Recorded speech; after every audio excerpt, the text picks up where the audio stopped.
understands, like Sarah Litt, weren't you the president of your synagogue? Yeah. Understands how opinions. Yeah, understands opinions and understands the importance of not-for-profits and understands the wall between religion and state. And like a child, she understands what it's like to care for aging parents, like many of us have done, and now we're parents and we're aging, so we have that all in common. And like a parent, she understands the importance of available post-high school education, whether it be college or if you talk to Susie and Eric, where's Susie and Eric, the importance of something, an alternative to college. And if you are interested, they will tell you all about that whole piece of education. They were I was so pleased to see they were we were on the cover of the Puget Sound Business Journal. So, yeah. And so there are many, many, many pieces of issues and values and concerns that we care about as individuals that Jacky will respond to, and I think she's going to make an opening statement. But then this is really a conversation where we get to exercise our rights and responsibilities as citizens of this country so we can make informed decisions. So in advance, thank you for your support and your attendance, and I appreciate it.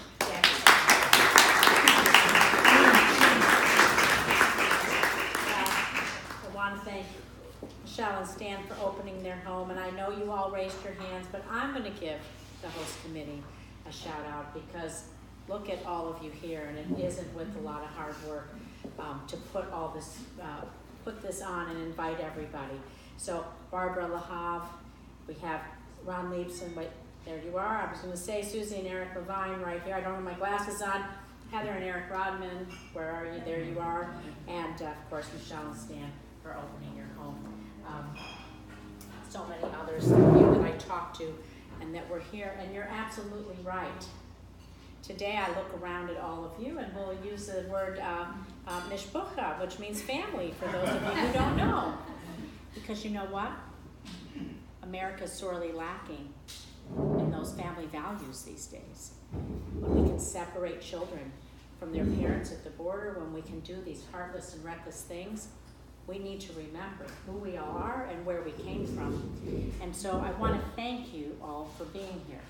Because there's a lot of things you can do with your time. A lot. But you're choosing to spend a beautiful evening. You could be out anywhere. It's gorgeous weather. Here with me.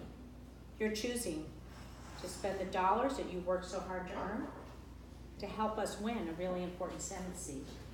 And you're willing to put your values to work because all of this is under attack. The dignity and decency of our democracy and the values of who we are and what we stand for, all of it is on the line with this administration. And I'm not going to spend a whole lot of time talking about them. I'll talk about my opponent as we go further, but I want to have a conversation. I want to leave time for questions. But what I want to tell you first is that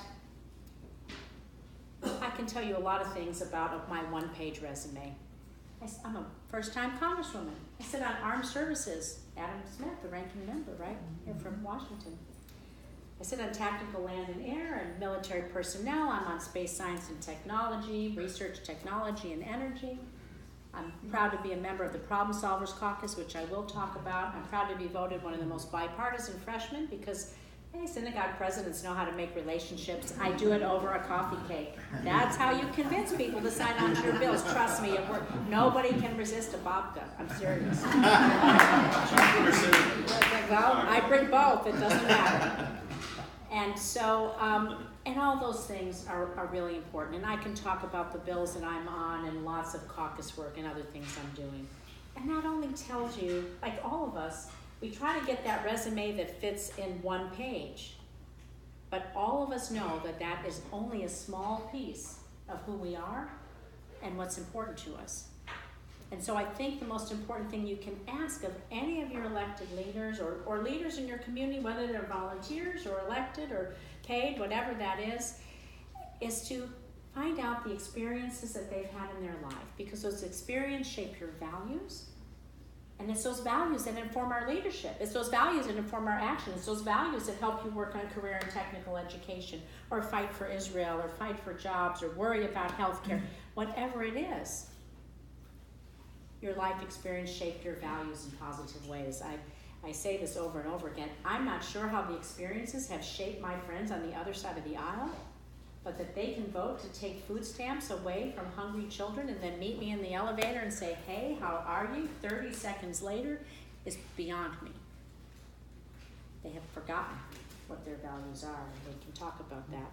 So what I'm going to tell you is that little bit about me that shapes my leadership that I think is really important for you to know. I'm glad to answer all the resume stuff, and that's great. But I think these are the most important things. So like you said, I am the granddaughter of immigrants. So I'm sure I could go around this room. My grandparents came here in the bottom of a ship to a place they didn't know, with a language they didn't understand, in an alphabet that was not even English. With a postcard like, go find a relative, right? Go find a relative. They went to Chicago, they found a relative and made a life. And I'm sure I can say my bubby, my grandmother, she probably didn't even know what a senator was. I'm sure of it. And not that she was... Not that she wasn't smart enough, it just wouldn't have been part of her world even to understand that. And so the fact that I'm standing here today doing this, something she couldn't have even imagined as she came with it as a young girl to this country 100 years ago, I need to honor all of our immigrant stories. And so I stand here remembering her story and those stories of all of my friends as we talk about immigration and who America is when we talk about that. And like I said, I grew up in Chicago. I'm the first one in my family to graduate from college. And I went to Minnesota, University of Minnesota, to go to school. And I went to college in the 70s. I worked my way through college as a waitress. My dad was a salesman, my mom a homemaker. And in the 70s, you could work and put yourself through school. My tuition was like $1,000 a year, right? And so my parents moved to Las Vegas when I was in college. And I actually waitressed out there one summer and made $1,000. I worked at Caesar's Palace. It's a very funny story. No photos. It was 1978, but it paid my tuition for the whole year. And I graduated. I was a December graduate in Minnesota, so my parents didn't have to do a whole heck of a lot of convincing to get me to move out west. And I packed up my Dodge Dart, which was a great car, drove it across the country, and started my career as a computer programmer, a woman in tech, writing large mainframe software for Howard Hughes Corporation, Citibank, our public utilities, designing and writing computer software. There weren't very many women in tech then. There still aren't enough. You've got a lot of them here. This is Seattle, so you're a mecca for that. But I can tell you I also didn't get paid enough, and so I continued to work as a banquet waitress on the weekends when I was at first a programmer. And that was, I hate to say, it was 38 years ago, and we're still not getting equal pay for equal work. So you need to put more women in the House and the Senate and men who understand that, and we can finally fix that for our daughters and granddaughters, because it is sorely needed. And I raised my daughter, of course, in Nevada. She's a recent college graduate, so understanding how hard it is to get into college, pay for college, what you're going to do when you graduate. My daughter and all of her friends going through that right now. And I met my husband Larry in Las Vegas. He's a radiologist. And people say, what could you possibly learn from a radiologist that you would take to Congress? And I'm going to tell you something really important. So all of you, I'm sure, have had a test, a scan, an x-ray, right, whatever. And you will never meet your radiologist. I challenge you, if you find him in that dark, him or her in that dark room somewhere where they're reading those films. But you wait for those test results, right? Because what he or she says in that dark room somewhere changes your life like this. Is it good? Is it bad? Is it a tumor? Am I okay? And so, in that same way that behind every film is a family, for the people I will never meet, every piece of legislation, every resolution, every dear colleague letter, everything we do now in the minority screaming into the wind to illuminate, educate, and inform, it has an impact. And my colleagues on the other side of the aisle, shame on them for what they are voting to repeal and do. I want to tell you that here in Washington, Representative Kathy McMorris Rogers last week decided that it was okay not to fund holding up the regulations that monitor the chemicals in salmon in Washington. How could she do that? They have forgotten who they are. So behind every vote we take, it matters to a person, to a business, large or small. There is an impact. So that's what I learned from my husband, the radiologist. And like you said, my parents moved to Las Vegas, and my in-laws retired there, and that was great because, hey, free babysitting, it was fabulous. But they all got old and ill at the same time.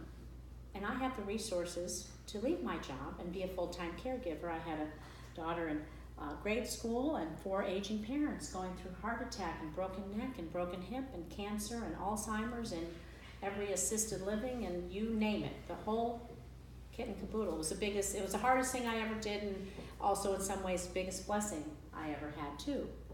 But I can tell you what I know about chronic disease, about aging, Social Security, Medicare, our healthcare system. I need no notes to talk about what we have to preserve and protect and enshrine, because I lived it along with many of my friends. I know a lot of you have too. And the thing that people get the biggest kick out of when I talk about it, like all of you have done lots of philanthropy, because when you care about your community, what do? You volunteer, right? But I've done a lot of volunteer work, but I actually am the immediate past president of the largest synagogue in Nevada.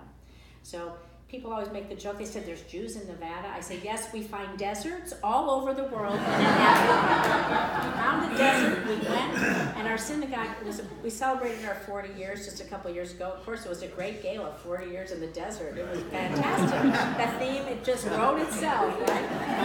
I know you guys have all been there. You know what I'm talking about. And so, but I will say too that even though that is something that people kid around about, when you work in a philanthropy and you work with volunteers in your community and people with needs, you understand the preciousness of what's important to people. And so I understood about really listening, because it makes a difference to so many. And we have this great campus. Besides all our social services, we have about 10 acres. We actually were able to do a partnership, public-private partnership, to bring about $1.5 million worth of solar panels to our campus.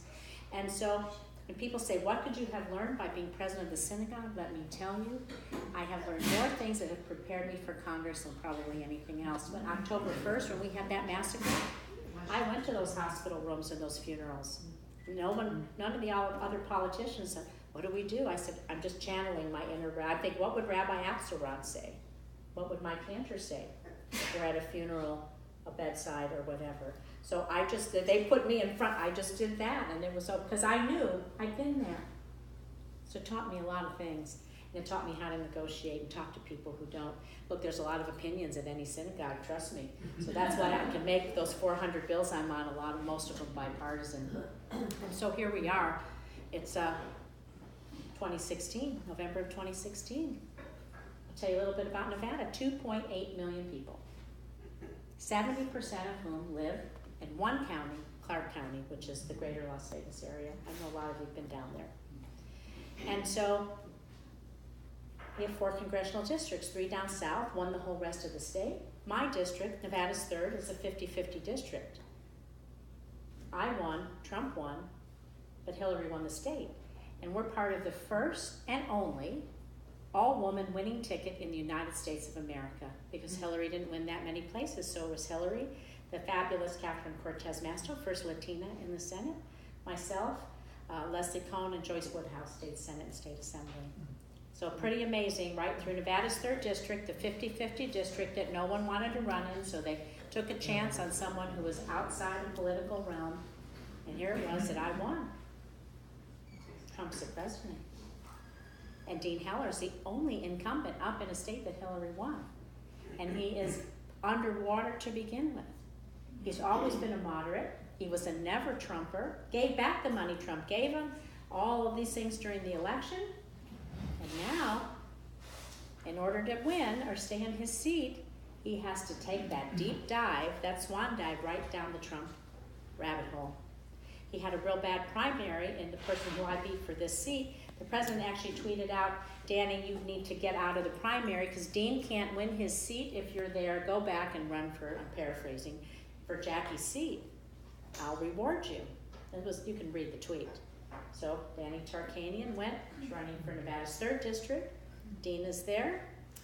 Donald Trump comes to Nevada, gives me the nickname, Wacky Jacky, and then Dean Heller does everything like this for him, and he gets, every time Dean Heller says something good he'll do for the president, like vote for Judge Kavanaugh, vote for repeal, he gets another $10 million in Mitch McConnell's super PAC money. So he's on the $10 million plan.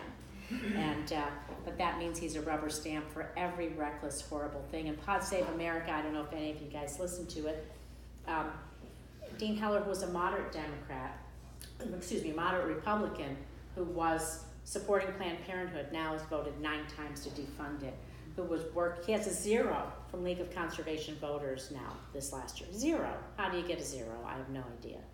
And so over and over again, everything that he was in the past, he has done guilty of the biggest flip-flop. Healthcare, the #1. He stood with our Republican governor saying he wouldn't repeal. Our state begged him not to repeal Affordable Care Act. He said, no, I won't. And then you've seen that famous clip where he's sitting at the dais with the president. And the president says, you want to stay a senator, don't you? We're going to get him. He voted for that repeal. And his numbers tanked in Nevada. So now, here's me, first-time Congresswoman. He's underwater. The current polls, some of them have 2, 3, 4 points. Of course, I'm going to act like I'm behind the whole time because we can't leave anything on the table. But that's a pretty amazing story. And Nevada is a purple state, about 6% more Democratic than Republican. We're the New West, not the Wild West. Most ethnically diverse campus at UNLV, about 50 million tourists a year. We have SpaceX and Tesla and Desert Research Institute, and we almost won the Stanley Cup. Close next year. We're getting the Raiders. I don't know if that's good or bad if you like football, but we have a lot of things that are going on, and so we are the New West. Lots of research, development, high tech. We're doing the Hyperloop and SpaceX. And so our story of Nevada, like I said, we're more like Colorado and Oregon than we're not like Arizona. And so Dean Heller is in deep trouble. And before I take some questions, I'll leave you with one last thing. So you think you're here and you have these great representatives here, and you do. Pramila Jayapal is a freshman with me. She's fantastic. Danny Heck and Derek Hilmer. We all live in the same building. We have there's a building about a quarter mile away from the Capitol. About 25 members of Congress. We call it the dorm. So there's all of us Democrats over there. But you have these great senators and Congress people. But I can tell you the reason that you're not alone in caring about not just Nevada, and we're ground zero for more than just above ground nuclear testing that happened in the 50s, because now this is the #1 Senate race, the one we know we can flip. Because I've outraised Senator Heller for 4 quarters in a row. Now he's a white Republican male. Donald Trump's the president, and he's on all those good committees, right? How do I outraise him? Over $1 million the last few quarters. And that's a really good part of the story, but not the best part. The best part is that for me, who didn't have a national platform, a national name, in the last year, all the money that I've raised, which is about almost $10 million, is comprised of about nearly, I think it might be over this now, Emily could tell me for sure, Emily's my finance director, 165,000 individual contributions, average contribution less than $100. So, and I get cards and letters from people all the time, and so what does that tell you? Is that you are not alone. People understand Nevada's #1, it's the one we can flip. They think I'm the person that can do it. And 165,000 who never heard of Jacky Rosen before, because I've never been elected to office, have put their faith in us doing this. And I'll tell you my favorite donation, then I'll take some questions. So we got a lined piece of paper. It had a $20 bill and a CD. I would call it a mixtape. That's my age. No more mixtapes anymore. But it's a CD. And the guy says, he's from Austin, Texas. And he said, take this money. Take this. This is all I have. Go out and do good. This is some of my favorite music. I hope it cheers you up along the way. So I think about that every day when I'm doing everything I'm doing, and it takes a village. It takes large and small. It takes people registering, people to vote, making phone calls, knocking on doors. It all matters. It's all part of one big ecosystem. And that's how we win. And I think of those $5 and $10 people from far away that I will never meet that care about a Supreme Court and a judge and clean air and clean water and education, you name it, whatever it is. And for those people, that's their grocery money. And so I promise to work as hard as I can for the next 99, oh my gosh, only 99 days. It's going to be here before we know it, but we can't leave anything on the table. So I thank you for being here. And there's so much going on. I don't want to presume to know what you want to talk about. I can talk plenty about Nevada, more about polls, the race. We got a Supreme Court. We got Russia. We got Kim Jong-un. We got the border. What am I missing? I'm sure I'm missing plenty, but lots and lots. So I just would rather open it up to see what you care about, and we'll kind of go from there. How's that?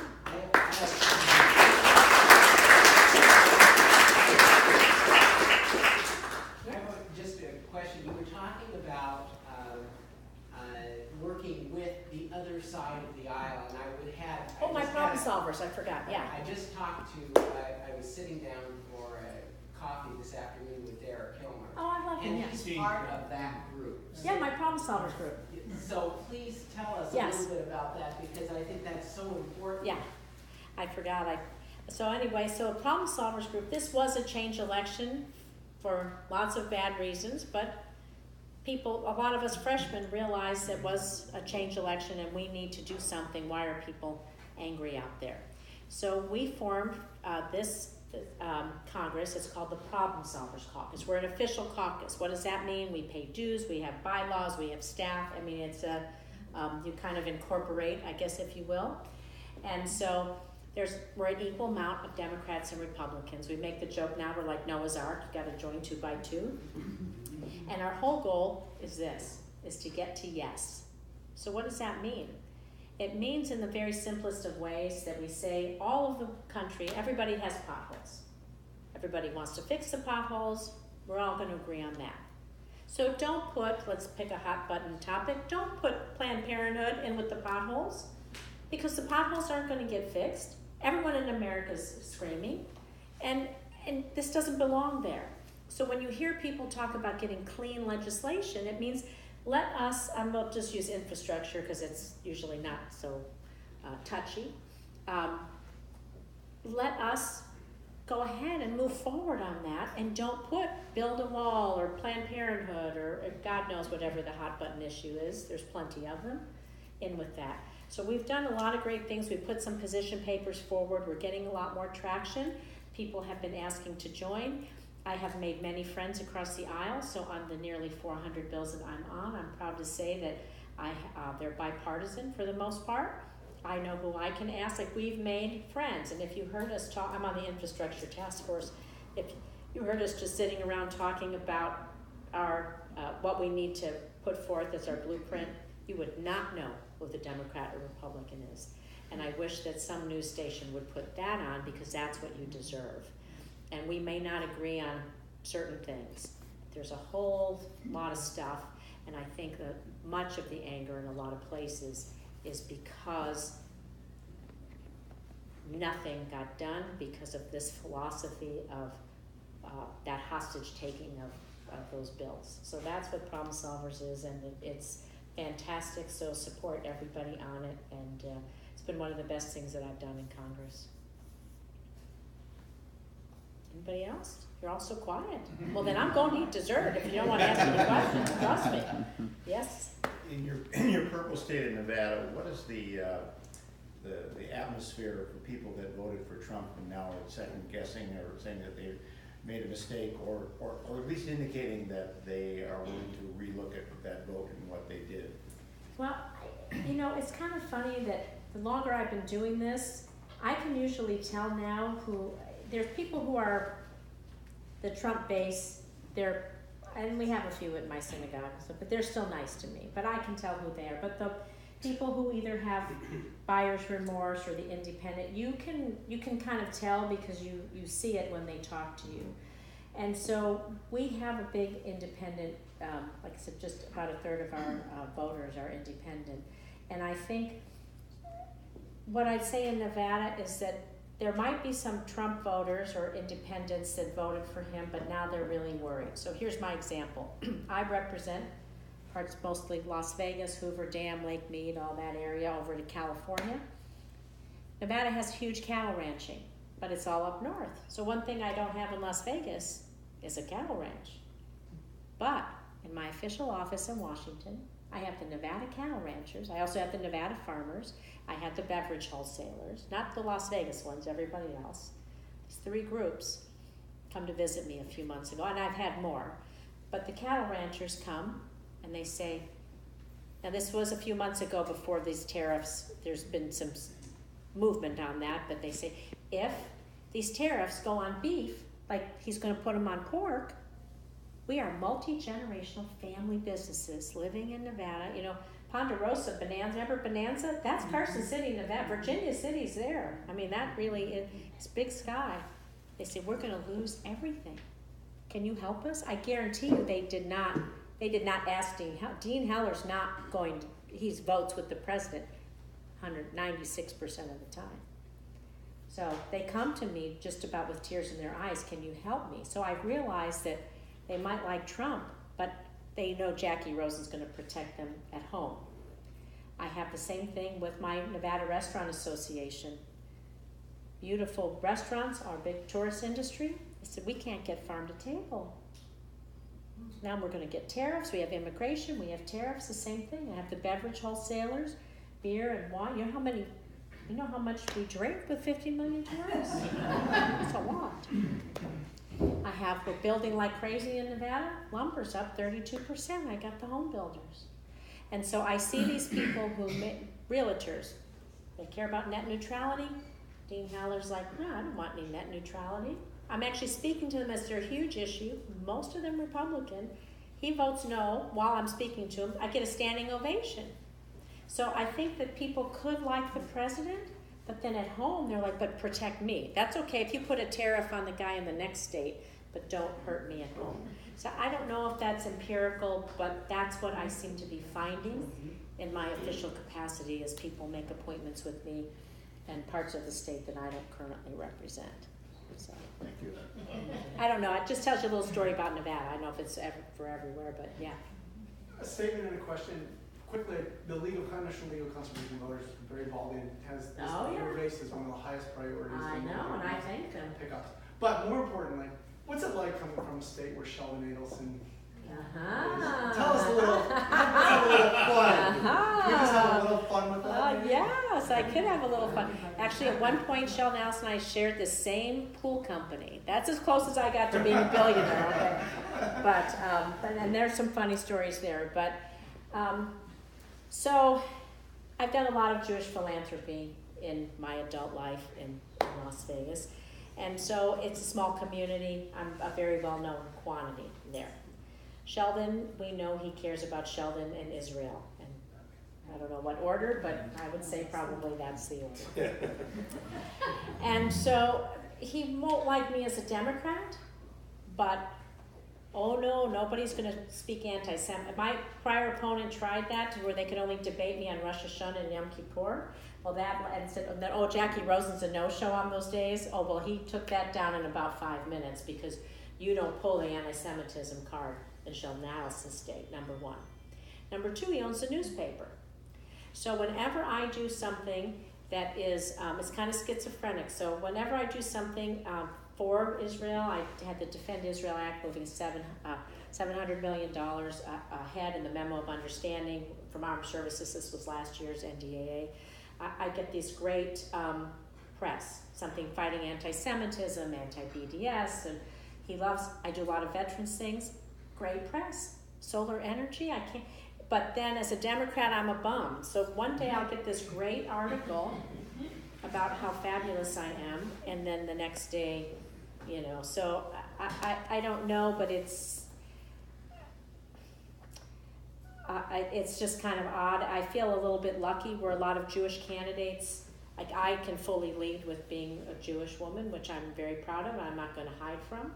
And I feel proud of that. My grandparents and many of my friends whose parents came after World War II, friends whose parents were Holocaust survivors, they're told, hide your Jew.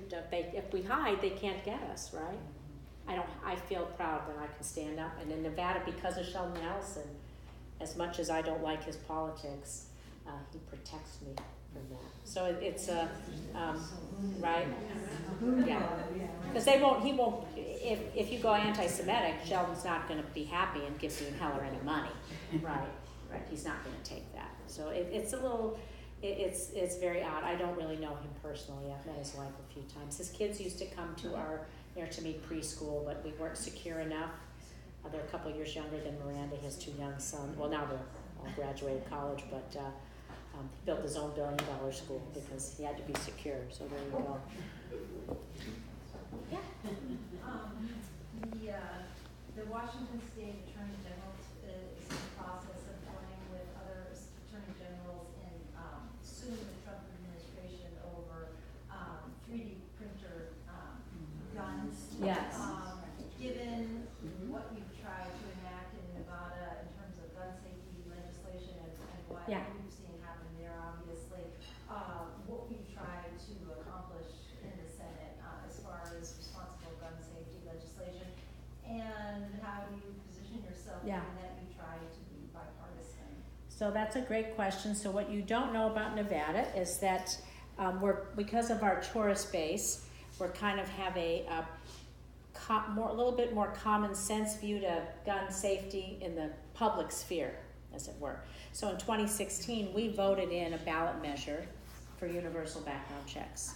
So it is the law of our state, even though a Republican attorney general, who's now running for governor, who's awful, won't enforce it, and our Republican governor suing the Republican attorney general. It's all a mess.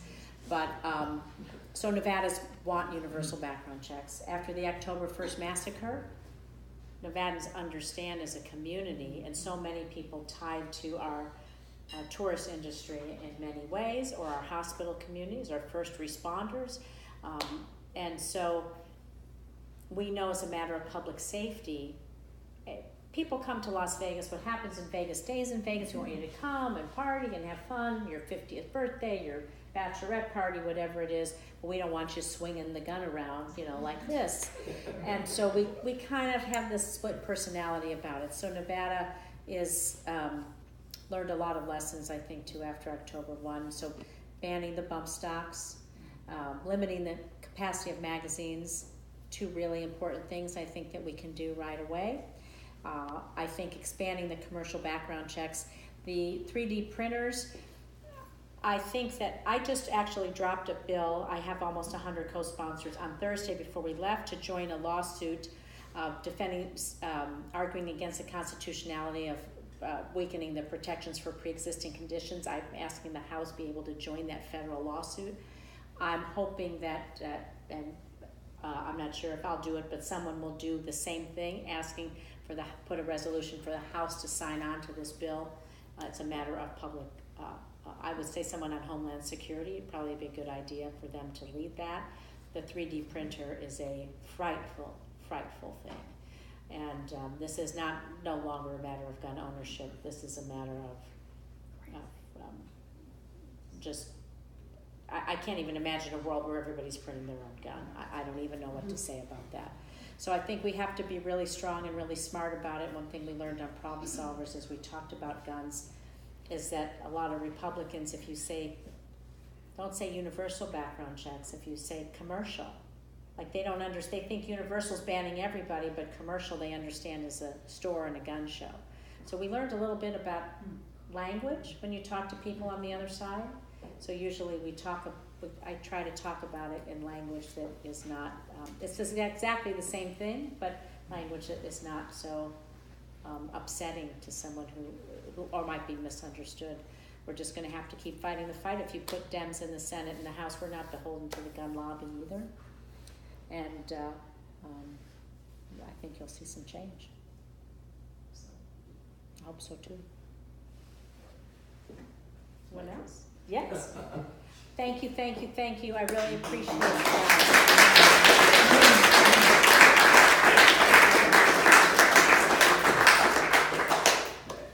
So my name's Eric Redmond, not Rodman. Rodman was the last one to successfully negotiate with North Korea. Dennis, you checked. Yeah. Jackie mentioned that her average contribution is only $100. My job is to raise the average. But I want to do it by way of taking a few minutes to tell you about a Washingtonian's perspective on Nevada and Nevada politics. When I was a very young man, I was an aide to Senator Magnuson, and at the time, Nevada's senators were Howard Cannon and Alan Bible. I was very proud as a 22-year-old speechwriter giving Maggie the right line for a roast where he got up and said that Howard Hughes was reputed to be neither militaristic nor religious, but in fact he always kept one hand on Cannon and one on Bible. That was a good, that was a good line at the time. 3 years ago, Maria Cantwell introduced my wife Heather, who's here, and me to a really promising woman who was running for the Senate in Nevada, Catherine Cortez Masto. She was a former Attorney General, and we were immediately taken by her and really believed that she could win. And I want you to know that from that day until she actually did win, there was never a day when you could look on 538.com and know that she was going to win. It was never that kind of a race. It was always going to be a tough race. Tina and others in Washington State said, hey, the closest battleground state we have is Nevada. Go down there and work. So we took Tina's instructions, and there we went. And my friends, the Litz, here, we were all down in Nevada. We had a tremendous number of people from Washington went down and worked. We worked that campaign. And a couple of really interesting things happened besides the fact that Trump won the nation, which we weren't expecting. First of all, Hillary won Nevada, and Catherine Cortez Masto was elected, and Jackie was elected. But Hillary won by 2 percentage points, 26,000 votes. And Catherine Cortez Masto won by 2 percentage points, 26,000 votes, which was really quite remarkable because the turnout among Hispanic, Latino people was really high because Cortez Masto was obviously drawing them. The turnout was really high because the Harry Reid machine was working. We were all part of it. It was really good. There were lots of things that made just that difference. One difference was astonishing. There were no big races in California. In our ground game in Nevada, we had 2,500 people from California who came with their cars and their cell phones and were part of our organization. We could give individualized, Uber-like treatment to every individual voter that we could identify through canvassing to get them to the polls. Do you want to stop at Whole Foods on the way back? Because we can do that. That's what it's about. So we had all those different advantages going in Nevada in 2016, and yet statewide barely won. I think your margin was fairly slender, if I recall. Yeah, correctly. well, yeah. And one thing I was impressed with, being a Washington State guy, I got up in the hotel every morning, I'd be getting dressed, I'd have the television on, it was all blanket television ads for these campaigns. The ads that were being run against Jackie, and against Catherine for that matter, were so disgusting, I had to turn the television off. There's no way you can convey how absolutely evil and unprincipled this massive television advertising was against the Democrats in Nevada. It was just unbelievable. So this year, on the one hand, I feel really good that I know that we're going to end up like Washington State, a state that has two Democratic women senators, which is a great thing. You're going to join California and Washington in that. I'm thrilled about it, but I absolutely do not want people to think that this is like a slam dunk.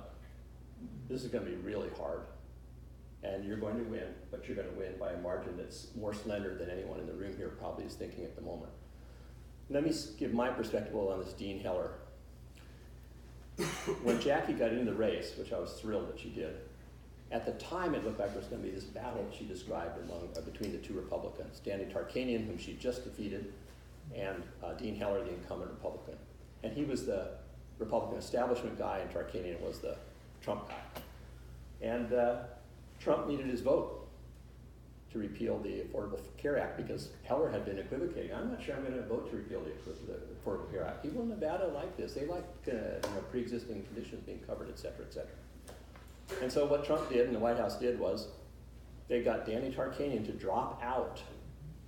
In return, Trump would support Heller, and in return, Heller would vote to repeal the Affordable Care Act. They didn't know McCain was going to vote the other way. They thought this was the key vote. And that's what he did. That was his Faustian bargain. He made his pact with Donald Trump, and that's where he is. And he can't escape that. So that gives a good campaign. That's a good way to have him locked into one position. He can't be all over the place. But look when we look at the future for us as Democrats and as looking at the country and the fate of the country and looking at Nevada, what don't we have? What can't we count on? Well, we can't count on Robert Mueller. Robert Mueller's not going to deliver us from this mess. Robert Mueller cannot bring about impeachment of the President of the United States. The Senate doesn't have the votes to impeach him, to convict him. It's not going to happen through Robert Mueller. We can't count on the courts. Trump has already put more people on the United States Courts of Appeal than any prior president. And these people are not like normal judges. These are really, really whacked out right-wing judges. We can't count on a blue wave. We want to think there's a blue wave. We wanted to think there was a blue wave in 2016. We talk about how Hillary won the popular vote, but if you take California out of the equation, she didn't win a popular vote. That's how tough the country is on this division. We'll be lucky if we have a blue wavelet. We have to work. We have to really work hard for it. And in Nevada, we can't actually, I don't think, count to the same degree that we did in Nevada in 2016 on the Hispanic vote, the Latino vote. Because if the Hispanic Latino populations in Florida and other states had voted the same way they did in Nevada, Hillary would be president right now. They didn't turn out in other states the same way. Why did they turn out in Nevada? Sarah and Andy, I think we'd like to say it's all our efforts, right? But actually, Catherine Cortez Masto, that's a pretty good name to be running on if you have to turn out that segment of the thing. So let's assume that it's going to be really difficult. I think it is going to be really difficult. It's really important, as Jacky said, we just can't emphasize enough. A third of the Senate runs every 2 years. This is the only race in the country where we have an incumbent Republican running in a state that Hillary won. It's the only race. We just have to flip this seat. We have to flip the seat regardless of what happens in the other Senate races, regardless of whether we're able to win a majority in the House. We have to flip this seat. And I should say, footnote, we're going to have a fundraiser a month from now for Susie Lee, who's running to take Jacky's place in this district. We need to hold on to that seat as well, so we're going to hitch up again. I say I'm a Jewish mom. Do you think I'm going to leave my district to just anyone? Yeah. So you need to support Susie Lee. Yeah. And as we both mentioned, guess who's running for it again on the Republican side? Danny Tarkanian. The same person that completely unscrupulous, slimy guy that Jacky beat. So I know you've all given in order to come here. I know you'll be asked to give to so many other things, including ones that Heather and I will invite you to give to before the year's over. If you know Martha and Peter, you know that you're asked every week for 2 or 3 things for theirs. But please, please, please, this just happens to be our fate that we're the ones this year who have to dig a lot deeper than we've ever been comfortable digging before. We have to dig this year for the Democratic candidates who can win. Jacky can definitely win. And I can't wait to be giving a conversation I got to have with Patty Murray when Maria Cantwell was elected, the two of them, like, how do 2 members of the same party get along as senior and junior senator from the state? I can't wait for it. So you'll be the senator from Nevada, but it will really require the help of all of you and everyone else that any of us can think of. So thanks.